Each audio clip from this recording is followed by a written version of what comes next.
Eva Braun.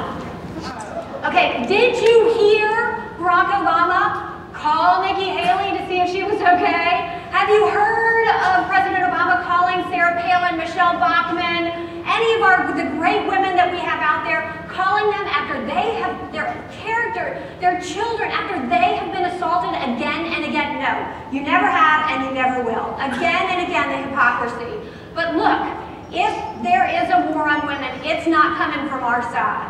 If there's a war on women, it's coming from the other side. And I'm only using their language because they are using it. We need to point out the hypocrisy of this. Women right now, we are suffering the highest poverty rate in 17 years. Of households that are led by women, 40% of them are in poverty. 40% of those families. And this president is more interested in talking about women's health issues, which, by the way, for him, run the gamut between A and B, abortion and birth control. Those are all of our women's health issues. That's it. And let's look at how this president really views women. Do you remember early on in his tenure as president, his White House was characterized, everybody knew it, it was a boys' club, the good old boys' club. Christina Romer, she said she felt like a piece of meat when she went into the Oval Office.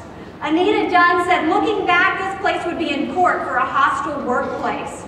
Again and again, you know what, President, I could give you a list, but I don't have that long. President Obama, he finally was forced to meet with the women in the White House, and you know what he did? He sat down at a dinner with them, looked at his watch, and said, are there really genuine concerns here I need to know about? This is the president that is so concerned about supposedly advancing women. We know he's not concerned about genuinely advancing women. He's concerned about a radical agenda of promoting universal abortion on demand and gay rights. That's what their objective is in the world, not just in America, but in the world. That is their objective. And yet, what he does is he patronizes women. This ridiculous notion that Republicans are launching an all-out war on women needs to be challenged. Campbell Brown, she's a former CNN anchor, she came out and said that women are tired of being patted on the head or treated as wards of the state. They simply want to be given a chance to succeed based on their talents and skills. This is a former CNN anchor who gets it. The life of Julia, we've talked about that. By the way, it was not the life of Bob. It was the life of Julia. Women need that help from cradle to grave because they just can't possibly do it on their own. Stephanie Cutter suggesting that women are not concerned about what's happened over the last 4 years. I beg to differ. Women are very concerned about what's happened over the last 4 years. And just yesterday or the day before, it went down, of course, but on his website, campaign website, the president posted, they posted on behalf of the president, vote like your lady parts depend on it. How incredible. Did you see that? It was they had a graphic, vote like your lady parts depend on it. Well, Dana Lash, who was incredible, she tweeted that day, she said, I'll vote like one of my lady parts tells me to. We conservatives call it a brain.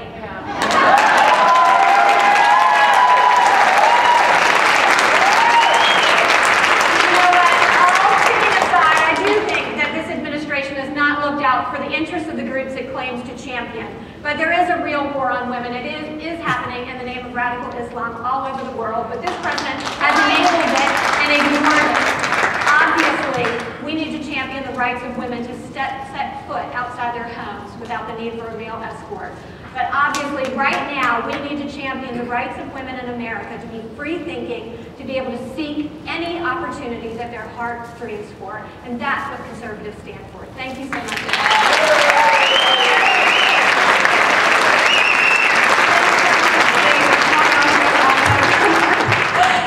Next, we have Crystal Wright, who's a well-known Black conservative woman living in Washington, D.C. Think about that for a minute. You could say she's a triple minority. She's a woman, she's Black, and she's a Republican living in a Democrat-dominated society. So glad to have her here. Crystal is a communications consultant and editor and publisher of a new website, which y'all should definitely check out, conservativeblackchick.com. Be sure to look that up. She holds a degree in English from Georgetown University and a Master's of Fine Arts in Theater from Virginia Commonwealth University. Crystal is awesome, and I know y'all are going to love her energy. Come on, Crystal.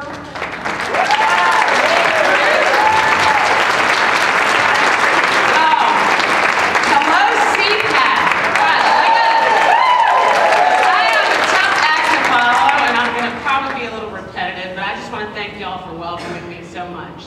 And I want to start off by telling you something. You probably have already noticed this. I'm black, I'm a Republican, and baby, I'm a woman too. But you know what that means? Democrats tell me I'm a disgrace to my race.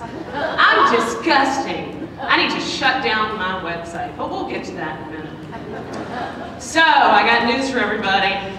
Kate said it, the Congresswoman said it, everybody said it, Debbie, Krista, Kim, I'm sorry. And, you know, the Democrats are the party that is waging the war on women. You've seen examples of it, and let's take a little walk down memory lane and history lane. Then we'll get back to me and the war they're waging, that the Democrats are waging on conservative black women and men, but we're here to talk about the war on women. They're waging a war on conservative black women, especially like me, because they want to silence me, because I'm a big threat. I debunk the notion that all blacks vote in one block. We all live in a pint of chocolate black ice cream. And we're all the same. We go to the same church, we drive the same cars, we live in the same house, and we vote the same way. We all know that's not true. But let's do a little walk down the Democrats' war on women. Kate talked about it, but I think this is worth revisiting. Ann Romney is a stay-at-home mom. Hillary Rosen uncorked the war on women that the Democrats started this year when she said Ann Romney never worked a day in her life. Ann Romney tweeted, you know what, Hillary, I raised 5 boys. It was a real job. Maybe you should try it sometime. And gave a lovely speech in Tampa. She brought tears to my eyes, and my mom too, because you know what my mom said? It reminded her of her relationship with my father. And they've raised 3 great kids, one of which is standing before you today. Ann goes on the campaign trail. She talks about how women come up to her and say, I don't care about all this, you know, reproductive rights talk, Ann. I want a job. I want more money so I can put food on the table and send my kids to college. And she talked very eloquently, Ann Romney, about the challenges facing women, high joblessness, struggling to make ends meet, worrying about tomorrow. Are they going to be able to pull it together? Wanting to spend more time with their children, but they can't because they're in a dead economy. Recently, President Obama launched a new campaign ad to women, targeted at women. It features Beyonce, Julianne Moore, and J-Lo, talking about women's issues, talking about how hard the last 4 years has been.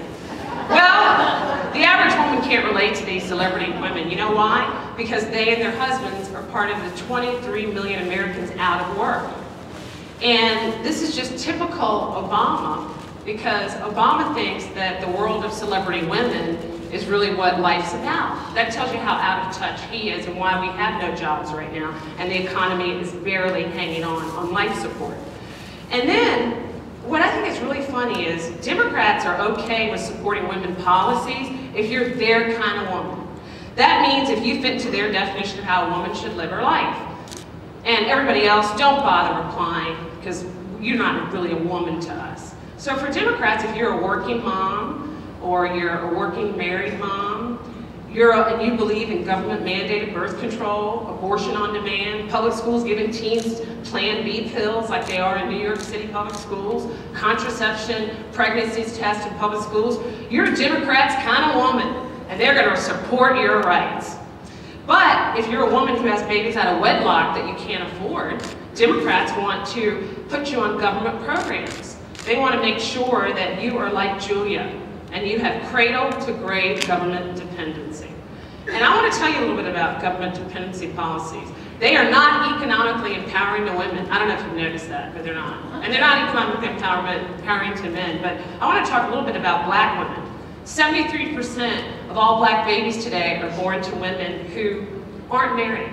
That means the women are raising the kids in fatherless households.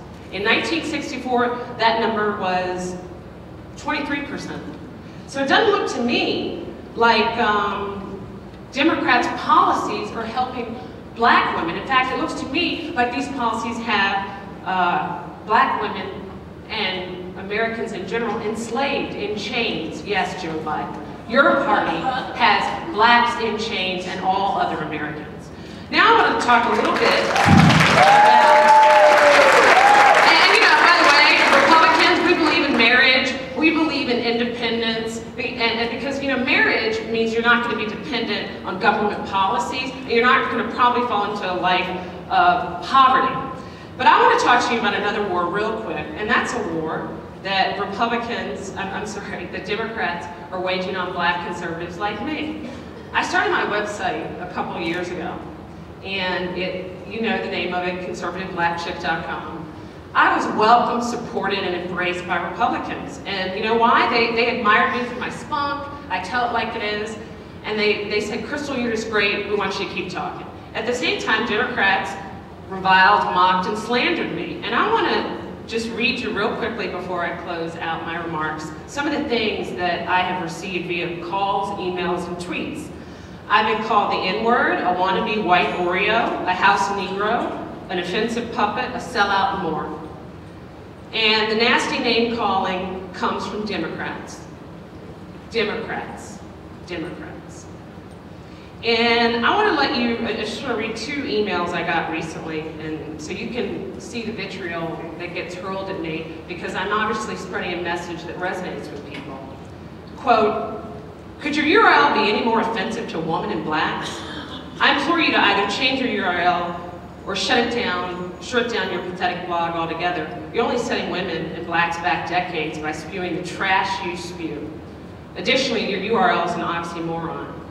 And then finally, after the Libyan attacks on our consulate that killed 4 of our diplomats occurred, I tweeted that the anti-Muslim video that an American decided to produce and exercise his free speech had nothing to do with the attack on the Libya consulate. And we know now that is true, right? We know now that the White House and the State Department and the CIA are backtracking on this because it was what? It was an organized attack. So you know what somebody said to me? They tweeted at me, the American Taliban's high-ranking officer should slice your wrist sideways, sweetheart. Then he said, you've got a effing screw loose, hoping a radical cell finds you and drags you behind and effing forward for miles. So finally, I think it's clear to us that Democrats are waging the war not only on women, but particularly black American conservatives. So I got news for Democrats. I'm not going to shut down my blog. And the last time I looked, Lincoln freed the slaves. Blacks, I mean, you had Republicans who were responsible for passing the 13th, 14th, and 15th Amendments. It was the Republican Party that got the Civil Rights Act passed. And at the end of the day, it will be Mitt Romney who's going to restore dignity to the United States of America, because he believes in something called the Declaration of Independence, as he said, and the United States Constitution. And he believes that as a woman, I am free to make my own decision, and particularly as a black American, I know how to choose my own destiny. So November 6th, I'm voting for Mitt Romney, and I know there's a lot of women who are going to do the same. Thank you.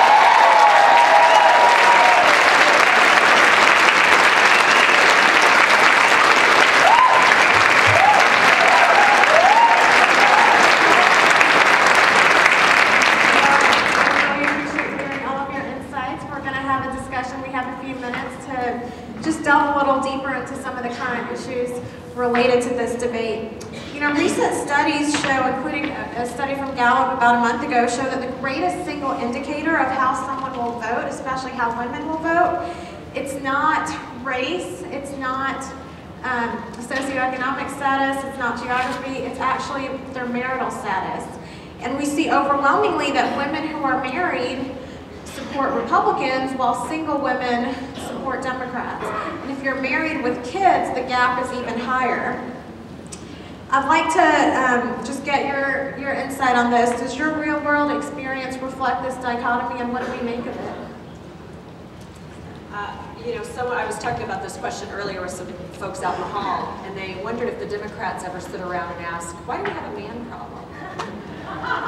The gender gap is essentially men tend to vote more Republican, women tend to vote more Democrat. But I don't think you never see that in the media, that there's a man problem.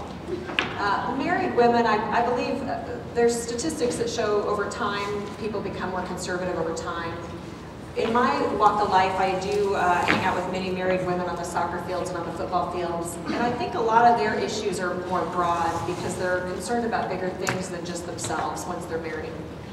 They're concerned perhaps about a husband, about children, and they're just in a different stage of life, so they're thinking about different things. I think single women tend to be more professional. They may be worried about parents, but the lifestyle changes really affect voting behavior. Sure, and to follow up on that, do you think we're kind of moving to where we have two groups in society? Maybe women who are married to husbands and women who see themselves as married to the government and dependent on the government for short-term and long-term needs? Well, I think about that life of Julie, and that's definitely what it means to be married to the government. When I think about these issues, it does require me to have a bit of a flashback to 20 years ago when I was that unmarried woman. And I'm still a single woman, but my viewpoint is very different. And I think that Debbie's correct in that I think there's less anxiety about the future when you're facing life with another human being in a marriage. And it's interesting for me, when I hear the horrible things that have come at you and see the horrible commercials that Democrats have for women like me, it makes me angry. On the other hand, I hang out with liberals all the time. I'm in grad school. I've got this, liberal past in my closet. And so I find myself, even though I'm sometimes very angry, I find myself surprisingly pitying the person I was and pitying the people that I'm with, and looking beyond the fact that I want to shake them and say, please wake up. I want to see what it is that is beyond what looks like idiocy on the surface, and that is true values, and in this case the value of anxiety, which I think is stronger in single women, and just that reaction to injustice. So even my married girlfriends who are liberal, they feel this reaction to injustice, and I think it is important that conservatives begin to refine their messages so that they speak to those two things. Why is the Republican or the conservative message a better solution to the anxiety about the future? And why are conservative solutions better about fixing injustice and getting at those two things in a way that will satisfy those values? And so I think that there's got to be a strategy that sort of hits both the married woman and the single woman who are tempted to embrace the liberal side when in fact it is the conservative side that has solutions. Anyone else have a I agree, and I think some of it is about how we're framing the narrative and the message, and we need to talk, every one of the speakers today has talked about the empowerment message, right? And I think where the Democrats do a better job is they talk to single women, they prey upon anxieties and fears that we all have as women, whether we're married or single, whether we're aunts, moms, I happen to be single.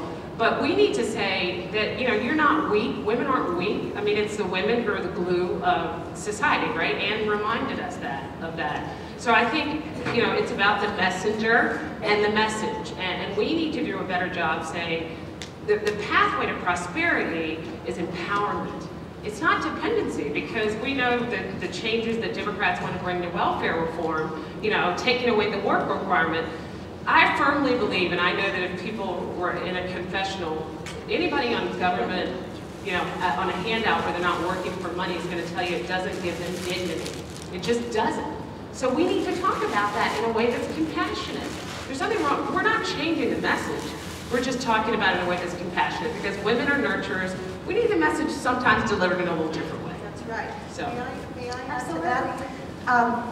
There is only one member of Congress, in fact, one budget in the world that eliminates the debt and the deficit without raising taxes and still preserves our social safety net. And that is the Paul Ryan budget. And we should be focusing with single women who may feel a little more vulnerable and may want that social safety net. We should be talking to them about how Paul Ryan is the one that has the answer they're looking for. Medicare is going to go broke in 12 years. It is not going to be there for the young, single, working woman unless we adopt Paul Ryan's plan, which is a premium support plan. And it works like it works for me as a member of Congress. When I became a member of Congress, I was taken in a room. They laid out about 8 insurance plans in front of me.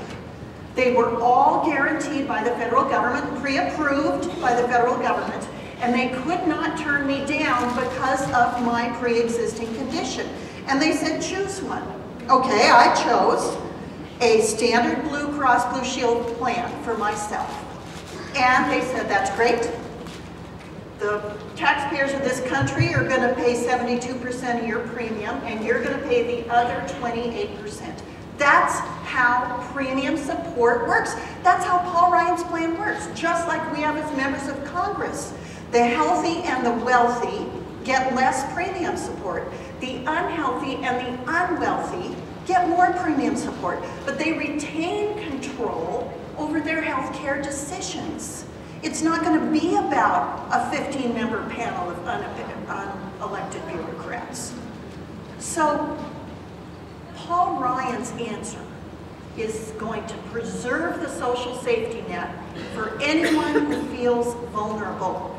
And the young people should feel particularly vulnerable to the Democrats' plan of sticking them with the bill for my Medicare without solving the problem and leaving Medicare unsolvent for those young professional women.